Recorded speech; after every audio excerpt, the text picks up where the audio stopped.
Και πάμε φίλες και φίλοι, κύριος Γιώργος Μεραμβελιωτάκης, άνθρωπος που διεκδικεί τον Δήμο Χερσονήσου με την παράταξη Μαζί με Όραμα Αλλάζουμε, είναι στην τηλεφωνική μας γραμμή. Να τον καλημερίσουμε, να τον καλωσορίσουμε. Χαίρετε κύριε Μεραμβελιωτάκη. Καλημέρα κύριε Παπαδάκη, σας ευχαριστώ πολύ για την πρόσκληση. Μου δίνετε την ευκαιρία να επικοινωνήσω με τους ακροατές σας. Είναι, όπως λέω κύριε Μεραμβελιωτάκη, είναι και δημοκρατικό καθήκον και συμβατική υποχρέωση του Δημοσίου Ραδιοφώνου να παρουσιάσει όλους τους υποψήφιους δημάρχους στον τομέα ευθύνης του. Πλην βεβαίως ενδεχομένως κάποιον οι οποίοι μπορεί να μην θελήσουν να εμφανιστούν. Αλλά για την ώρα δεν έχουμε κάποιον που να μην έχει θελήσει. Αλίμονο. Λοιπόν, υποχρέωσή μας και δική σας υποχρέωση να απευθύνεστε στον κόσμο, έτσι με οποιοδήποτε μέσον, να επικοινωνείτε με τον κόσμο, αλλά και δική μας. Αλίμονο. Συμβατική υποχρέωση. Λοιπόν, κύριε Μεραμβελιωτάκη, δεν χρειάζεται να μας ευχαριστείτε. Εμείς σας ευχαριστούμε για την παρουσία σας σε κάθε περίπτωση.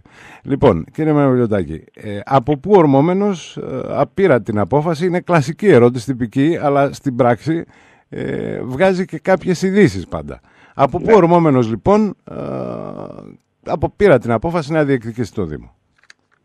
Η ανάγκη αυτή προέκυψε δυστυχώς από μια τετραετία, πενταετία του Γιάννη του Μαστοράκη, που συμπορευτήκαμε μαζί κύριε Παπαδάκη, που αφήσαμε ένα πάρα πολύ σοβαρό έργο, το οποίο ήρθε σιγά σιγά να αναδειχθεί, γιατί το κάναμε πολύ μεθοδικά, χωρίς φανφάρες, χωρίς φωτογραφίες, χωρίς διάφορες διαφημίσεις προσώπων. Και τώρα το βλέπουμε, ας πούμε, σιγά σιγά αυτό να μην έχει στη συνέχεια την αναμενόμενη που προσδοκούσαμε και εμείς. Θέλετε να πείτε ότι η υφιστάμενη Δημοτική Αρχή στην πράξη ακύρωσε τις δικές σας προσπάθειες, μετέβαλε σχεδιασμό? Πού ακριβώς είναι το πρόβλημα? Το πρόβλημα είναι ότι εγώ δεν μπορώ να το εντοπίσω γιατί αυτή η απραξία και γιατί η απαξίωση σε πολλά θέματα τα οποία είχαν προγραμματιστεί σε πολλούς τομείς. Το έχω πει, το έχω καταγγείλει δημόσια και το έχω και με αποδείξει, με στοιχεία πλέον. Έχουν αποδειχθεί αυτά τα πράγματα, προέκυψε αυτό. Η αγάπη των ανθρώπων που συμπορευόνται μαζί μου και η εμπιστοσύνη που έδειξαν στην προσπάθεια. Όταν λέτε κάποια θέματα τώρα κύριε Μεραμβελιωτάκη, γιατί ακριβώς μιλάτε? Μιλάτε για κάποια έργα τα οποία είχαν προγραμματιστεί, ενδεχομένως είχαν ξεκινήσει? Πείτε μας ποια. Ναι, συγκεκριμένα οι παιδικές χαρές, κάποιες αναπλάσεις, ηλεκτροφωτισμός ο οποίος σταμάτησε. Γενικότερα κύριε Παπαδάκη, σε όλους τους τομείς είχαν ξεκινήσει δράσεις, είχαν ξεκινήσει μελέτες, άλλα σε διαγωνιστική διαδικασία, άλλα ήταν σε εξέλιξη. Για παράδειγμα, η παιδογέφυρα των Γουρνών, η οποία αυτή τη στιγμή έχει μαραζώσει ένα έργο πνοής για την περιοχή που αφορούσε την ασφάλεια βασικά. Τώρα, αν ήταν εδώ, ας πούμε, ο κύριος Έγκος, θα μας έλεγε, ξέρετε κάτι, έβαλα κάποια στην άκρη για να δώσω προτεραιότητα σε κάποια άλλα τα οποία ενδεχομένως ήταν περισσότερο επίγοντα. Μακάρι να συνέβαινε αυτό. Μακάρι να συνέβαινε και αυτό, αλλά δυστυχώς πάρα πολλές φορές τον έχω προκαλέσει δημόσια δημόσιες συζητήσεις, να μας πει τέλος πάντων πώς, με ποιο τρόπο, ας πούμε, έστω απαξίωσε κάποιο έργο, έβαλε κάποιες δικές του προτεραιότητες, αλλά τουλάχιστον να βιώνει ο δημότης αυτή τη στιγμή κάτι, να έχει ο ίδιος να δείξει. Έμπρακτα λοιπόν και με αποδείξεις και από τη θέση του Δημάρχου του δείξα, ας πούμε, ότι δεν έχει περπατήσει τίποτα. Αυτό το έχει αντιληφθεί πλέον ο δημότης, το έχει εμπεδώσει ο δημότης. Αλλά πέρα από αυτό κύριε Παπαδάκη, θα έρθει στις 8 του μήνα ο δημότης να αξιολογήσει τα λεγόμενα του κάθε υποψηφίου, αλλά και να κρίνει το πρόγραμμα της υπάρχουσας δημοτικής αρχής. Γιατί μπορεί να θεωρηθεί ότι εγώ αυτή τη στιγμή κάνω μια αντιπολίτευση, όμως δεν είναι ούτε του χαρακτήρα μου αυτό. Έχω μάθει να επιβραβεύω κάποια πράγματα τα οποία λαμβάνουν χώρα, αλλά και να καταδικάζω απόλυτα κάποια πράγματα τα οποία κολυσιεργούν χωρίς λόγους και αφορμής. Γιατί δεν είχε κανένα λόγο να καθυστερήσει ο κ. Έγκος. Δεν μπορεί να αιτιολογηθεί η καθυστέρηση, η κολυσιεργία, η απραξία όλο αυτό το διάστημα, διότι και χρήματα υπήρχαν. Καλά, αν ήταν εδώ ο ίδιος θα σας απαντούσε διαφορετικά. Εγώ δεν μπορώ να στη θέση του κ. Σέγκου, αλλά επειδή εκτιμώ αυτό που λέτε ως τάση, ότι επιβραβεύεται το σωστό, και βεβαίως αυτή είναι η λειτουργία του κάθε θεσμικού και εκλεγμένου μάλιστα παράγοντα, να ασκεί κριτική. Εγώ θέλω να μου πείτε ποιο κατά τη γνώμη σας είναι το μείζον αυτή τη στιγμή για τον διευρυμένο Δήμο Χερσονήσου, τον κατεξοχήν τουριστικό Δήμο της Κρήτης, όχι μόνο του Ηρακλείου, της Κρήτης, και έναν από τους πιο τουριστικούς στη χώρα μας. Ποιο είναι το μείζον?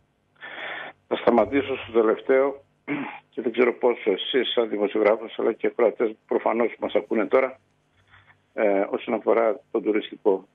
Φτάσαμε στο σημείο η Αντιδημαρχία Τουρισμού αυτή τη στιγμή να είναι μόνο σαν αναφορά, να ακούγεται πλέον σαν αναφορά, να έχει συρρυκνωθεί μέσα σε άλλες αντιδημαρχίες και άλλες αρμοδιότητες και σταμάτησα στο τελευταίο. Και οι προτεραιότητες αυτή τη στιγμή που έπρεπε να έχουν μπει κατά την άποψη τη δικιά μου έπρεπε να είναι καταρχήν το μείζον θέμα αυτή τη στιγμή που βιώνουμε, κύριε Παπαδάκη, σε σημεία της χώρας μας, και είναι η θωράκιση με την κλιματική αλλαγή που δεν ξέρουμε ανά πάσα στιγμή τι θα μας φέρει. Το 2020, το γνωρίζετε πάρα πολύ καλά, ο Δήμος Χερσονήσου σε πολλά του σημεία έχει πληγεί και οι πληγές παραμένουν ανοιχτές. Γιατί παραμένουν ανοιχτές? Πέρα από κάποιες πρόχειρες αποκαταστάσεις που γίνανε στο οδικό δίκτυο, αυτό δεν σημαίνει κάτι. Σημαίνει ότι θα έπρεπε να έχουν ξεκινήσει ήδη έργα υποδομής για να θωρακίσουμε ήδη τα σημεία τουλάχιστον αυτά. Ήρθαν κάποια χρήματα, γύρω στα 13 εκατομμύρια, που σκοπό είχαν αυτό ακριβώς. Δυστυχώς, καμία μέριμνα δεν έχει ληφθεί έστω σε επίπεδο μελέτης ή δημοπράτησης. Δηλαδή αύριο το πρωί, αν μας συμβεί, όπως είπα σε μια προηγούμενη συνέντευξη που είχα δώσει, αν μας συμβεί δυστυχώς οτιδήποτε, κύριε Παπαδάκη, το αποτέλεσμα θα είναι το ίδιο ακριβώς. Εγώ λοιπόν Θέλετε να πείτε ότι από την πλημμύρα του 2020 μέχρι σήμερα δεν έχει γίνει προσπάθεια θωράκισης? Όχι, καμία. Γιατί είναι το μείζον αυτό, έτσι. Δηλαδή, βέβαια, εδώ στην Κρήτη κάνουμε το σταυρό μας που δεν μας χτύπησε ο Ντάνιελ. Ακριβώς. Και επειδή λοιπόν είχαμε κάνει συζητήσεις, παρασυζητήσεις και δεν έβλεπα και σαν δημοτικός σύμβουλος που παρακολουθώ τις εξελίξεις αυτή τη στιγμή και έχει αρχίσει να με προβληματίζει πάρα πολύ, έκανα προχθές επίσημη αίτηση να γίνει μια διαπαραταξιακή. Μια διαπαραταξιακή χωρίς αντιπαραθέσεις, μπροστά στην ανάγκη του Δημότη. Εγώ δεν θα βρεθεί ποτέ κανένας να με κρίνει ότι έβαλα και προέταξα τον εαυτό μου ή αντιπολιτευτικές τάσεις για να αναδείξω κάτι άλλο. Έκανα λοιπόν μια αίτηση, ζήτησα Δημοτική Αρχή να γίνει μια διαπαραταξιακή από όλους τους συναδέλφους υποψηφίους, να κάτσουμε να δούμε πού βρισκόμαστε, σε ποιο σημείο βρισκόμαστε. Ο χειμώνας είναι μπροστά. Τα φαινόμενα αυτή τη στιγμή που παρατηρούμε γενικότερα είναι γύρω. Εντάξει, δεν έχετε άδικο σε αυτό και μην ξεχνούμε ότι η πλημμύρα που προκάλεσε, το νερό που προκάλεσε αυτή την καταστροφή πριν 3 χρόνια περίπου στην περιοχή σας, δεν μπορεί να συγκριθεί με τον όγκο της βροχόπτωσης του Ντάνιελ. Δηλαδή ήταν κάτι παραπάνω από το συνήθες, αλλά όχι αυτό το πράγμα που έπεσε στη Θεσσαλία και πέφτει και σήμερα στην Εύβοια, έτσι. Κύριε Παπαδάκη, κανένα έργο υποδομής δεν είχε προβλέψει το τι θα φέρει αυτά τα πρωτόγνωρα καιρικά φαινόμενα που βιώνουμε σήμερα. Τουλάχιστον όμως. Θέλει χρόνο, θέλει μελέτες, θέλει κυνήγι. Είχαν λοιπόν 3 χρόνια όλο αυτό να σχεδιάσουμε. Και όχι να σχεδιάσουμε με αυτά που ξέραμε, αλλά αυτά που βλέπουμε πλέον. Γιατί ο Δήμος μας δυστυχώς έχει πολλές και μεγάλες απορροές ομπρίων. Το οδικό δίκτυο του ΒΟΑΚ έχει επιβαρύνει πάρα πολύ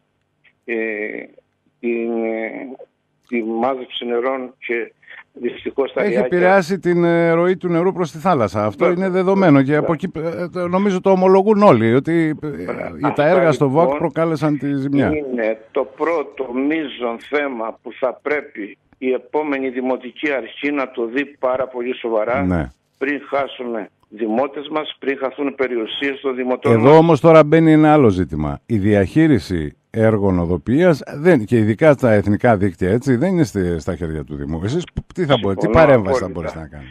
Συμφωνώ απόλυτα. Όμως, περνώντας ένα οδικό δίκτυο, ο Δήμος συνηγορεί, λαμβάνει, προτείνει μελετάει το τι θα προκύψει με τις εξελίξεις, με τα περιβαλλοντικά που κατατίθονται κάθε φορά σε κάθε έργο και βλέπει τι συμβαίνει και από εκεί απαιτεί να πάρει πράγματα, να λύσει και το πρόβλημα που δημιούργησε ένα έργο, οποιοδήποτε έργο. Δεν λέμε μόνο για το ΒΑΠ. Οποιοδήποτε έργο είναι αυτό. Οι παραμέτρους του λοιπόν είναι οι πιο βασικές από το έργο πλέον. Ναι. Γιατί μιλάμε για συνεχτικά οικιστικά κομμάτια, τα οποία αυτή τη στιγμή οι παρεμβάσεις που πρέπει να γίνουν μέσα είναι πολύ προσεγμένες και τα ρέματα δυστυχώς τα περισσότερα έχουν δημιουργηθεί σε δρόμους πλέον και στις περισσότερες φορές υπάρχουν και βεβαιώσεις από παλαιότερους που δίνανε ότι εκεί είναι δημοτικός δρόμος. Δυστυχώς υπάρχουν πολλά τέτοια φαινόμενα τα οποία όμως αυτή τη στιγμή θα πρέπει να καταλάβουμε και εμείς αλλά και ο Δημότης